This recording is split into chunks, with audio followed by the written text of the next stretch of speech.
Oh yes, it is politically planned. That's why they are not following due process. Because number one, the judiciary will play a leading role during the election. You know that. During tribunals, after the elections, tribunals will be set up. Even before the elections, people will go to court. Now thereafter, tribunals will be set up to hear various cases. It is in anticipation of this they are trying to intimidate, humiliate, and disgrace the judiciary, cow them so that they will be able to do whatever they want to do. So they have this. Otherwise, the whole process, the whole procedure was not followed because they knew they were making a mistake. They were rushing politically. Ordinarily, if the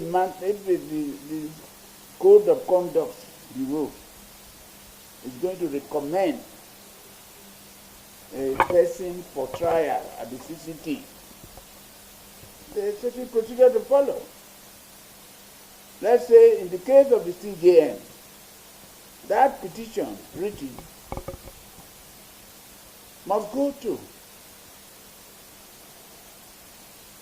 the NJC, National Judicial Council, because it is built in the Constitution. The judiciary is an independent institution. So they have the way of managing their own affairs. Until you are out of the judiciary, then you are free to be charged to court anyhow. So it is the other normal circumstances. That petition should go to the NJC. According to the Constitution, NJC will deliberate on it, and if they found him liable, they would then recommend him, or guilty, they would then recommend him to Mr. President. President will then send it to the Senate. Senate will deliberate on it. And with a 2/3 majority in favor of the recommendation of the trial, the Chief Justice will be dismissed or will be sent out. That is the only way the CGN can step down or can be asked to go, can be sacked.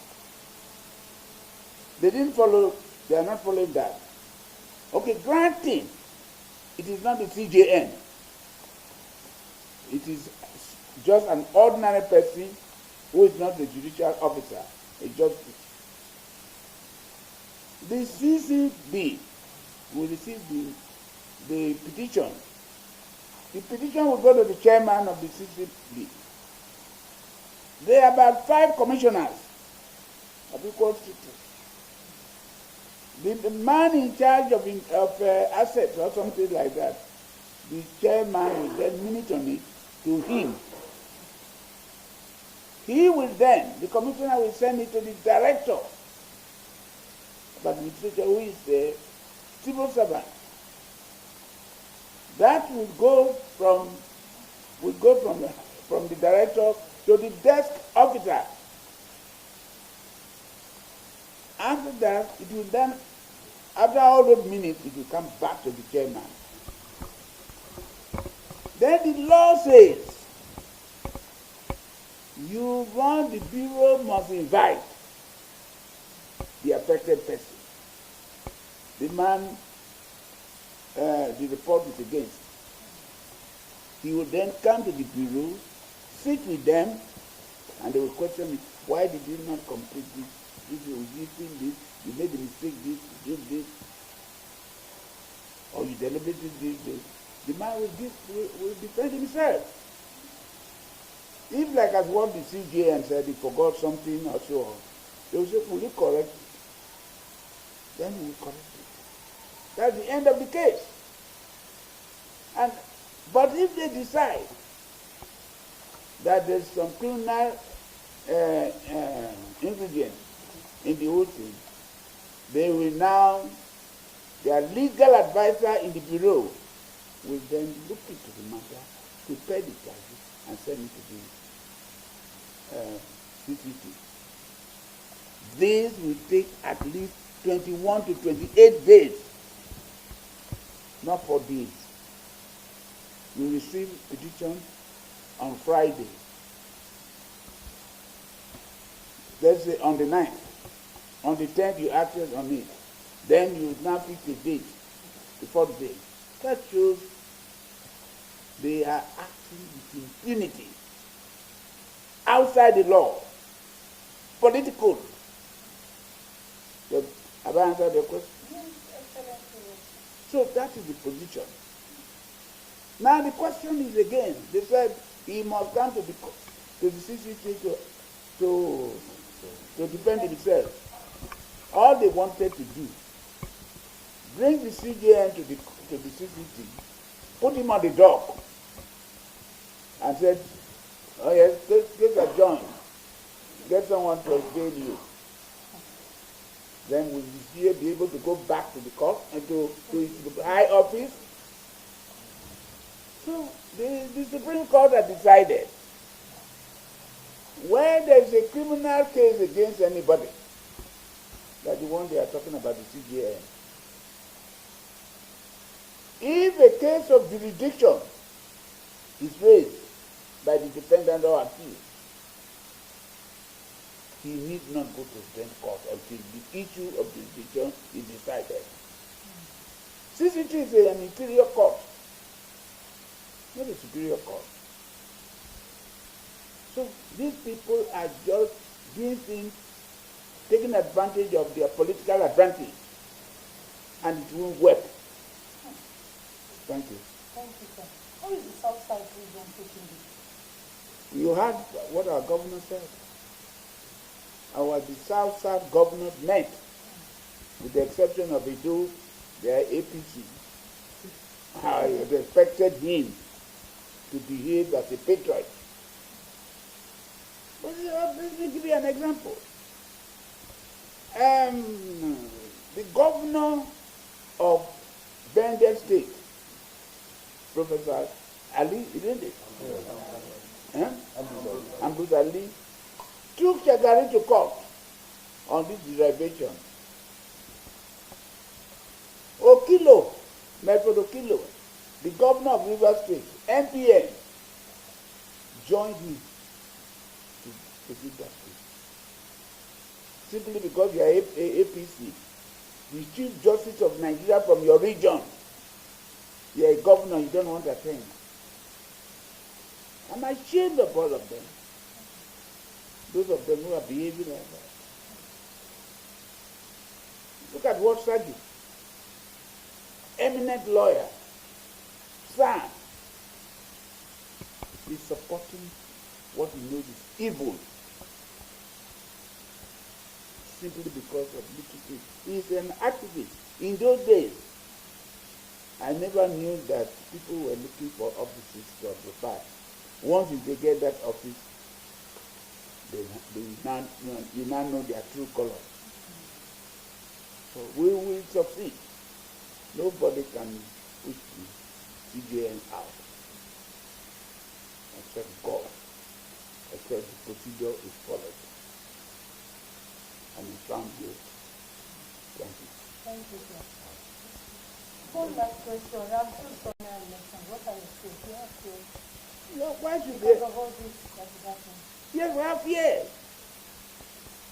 Otherwise, ordinary election, we have passed through this way over the years. I used to be an electoral officer in the old Western region. I was headmaster of model school. We go to a place. I tell you one place I went to called Angalabri. When I got there with policemen, 2 policemen were with me, got to the village in the evening, summoned a meeting of the people that tomorrow you have to vote. Then they asked me a question. What are they voting for? In a job village, very close to their planting. What are we voting for? So we said we are voting for candidates. Say the candidates have never visited them. They don't know them. And these boxes you bring, the palm tree and the cock, what do they stand for? I said the palm tree stands for Chief Obakumi Awolowo, whereas the cock stands for Dr. Namdi Azikiwe, NPNC. Before they agreed to vote. When they voted, 29 of them voted. One man, before I wanted to do, he said, stop. I made a mistake. I said, what mistake? He said, I put my vote in the wrong box. I said, no, it's not possible to open them again. With the help of the community and the police, I was able to go. When the votes were counted in bulletin, one box had 28. Another box had 1. It is that one that the man wanted to put back. These are things we know from our time to time. To 1959 election, I was an officer, electoral officer. But what is happening today? They have already rigged the election in advance. The election has been rigged in advance. So what they are doing to perfect their rigging, they have a process. The people are complaining. Those who are concerned, the candidates, the political parties are complaining that the guideline must be discussed with the stakeholders. After that, they will then agree what to put and what not to put. Even though INEC has the duty to provide the guideline.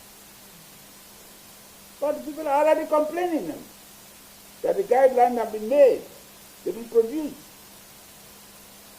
Secondly, the commissioner, federal commissioner in INEC, called Amina Zakari. This Amina Zakari. I call her princess. Was the commissioner in the last administration. She was appointed by Jonathan. When her term ended with others, President Buhari retained her while others went away. Then he later made her, against the protest of Nigerians, made her acting chairman of INEC. People could protest. Thereafter, a new chairman was appointed, this Professor Yakubu. Now, what is happening? This Amina, people complained bitterly against her during the Ekiti and the Osun election. She used to be the director of operations. As a result of that, the commission transferred her to another department, welfare and health, something like that. That have been the position she has been holding. But now the commission decided to appoint 2 committees. And these 2 committees, one will be in charge of the coalition, chairman of the coalition committee. The other one will be, what do they call it? In charge of logistics or something like that. Then people complain again. The Amina Zakari should not be appointed to take charge of coalition. She's not the only one there. Simply because she's related to Mr. President. The relationship is by marriage. Amina's father was a civil servant, permanent secretary in Kano State. And I know he was in charge of information when my friend, my colleague, Alaji Tanko Yagasai, is now 93, I think, was commissioner for information in Kano State. Earlier in the years ago, the present president, President Buhari's elder sister, was married to this man. And the sister took him, Buhari as a young person, to the place, Kazori, to marry Amina's father.